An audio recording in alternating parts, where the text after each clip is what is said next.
One of the great families in jazz is the Jones family from Pontiac, Michigan. Hank was on piano, Thad on trumpet, also a great arranger and composer, and brother Elvin on drums. In 1994, Hank Jones sat down with John Snyder, the producer, who's responsible for a lot of great recordings, especially on his Artist House and Horizon labels. And he did a master class with Hank. And during that class, Hank had a few words to say about John Coltrane. Of course, Elvin, Hank's brother, was part of the John Coltrane Quartet, one of the most important and, for my money, greatest groups in jazz history.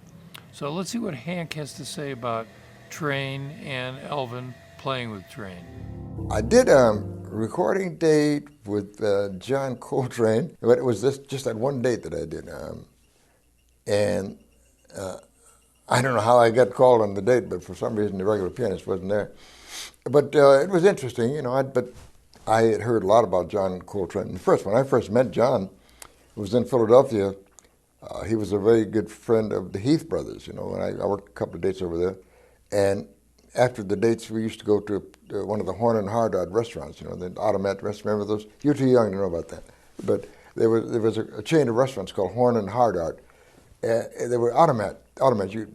When you wanted something, you go to the machine and put a quarter in, a nickel or a dime, whatever, and you get the food to come out automatically. Well, anyway, we used to hang out after the gigs at this restaurant, and that's where I first met John Coltrane. But of course, I didn't hear him in a playing situation at that time. Later on, he became a leader, and then, you know, the rest is history. He became a great leader. His playing, a lot of musicians didn't accept his playing at the time. It was the kind of, I guess he had the style that sort of had to grow. It had to grow on you, you know. Elvin stayed with him. My brother Elvin stayed with him for several years, and I think it was a good vehicle for Elvin, you know, because it gave Elvin a chance to play the way that he likes to play and be better heard and recognized. So I think it was a great vehicle for him, and I think he really thoroughly enjoyed himself playing because it gave him all the freedom that he wanted, you know. And yet he could meld with the group to get a group sound, you know, as we were discussing earlier. So I think it was good for him all around. His playing was out of the box, so to speak. I mean, he believed in pushing out a little further, you know, enlarging the field, you know, and maybe doing something that some of the other players didn't want to do or couldn't think of doing, or for one reason or another didn't do. So his playing took on an aspect of individuality, originality that other players could not do or didn't want to do. In other words, he was a nonconformist musically, and I think that's the legacy that he leaves. He had a lot of converts, people that play not especially, they don't emulate him particularly, but in that they play in that idiom. It gives them a chance to express their feelings of wanting to do something different without being too different. See, being different for the sake of being different is not a good enough excuse to do it, you know.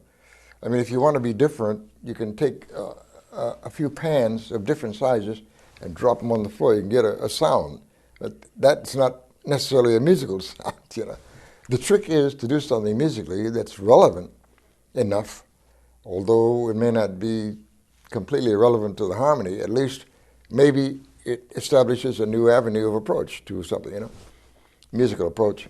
But the players who do that and do it well, they leave something behind except just a series of notes strung together.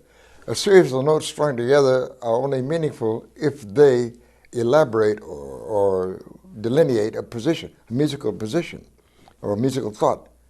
If they don't, it's just a series of notes, like we were talking about complex playing. Complex playing is only desirable or valid if it proves a point. But the point not being the complexity itself, because anybody can do that, you know. I mean, but to make it relevant to the music is another thing altogether.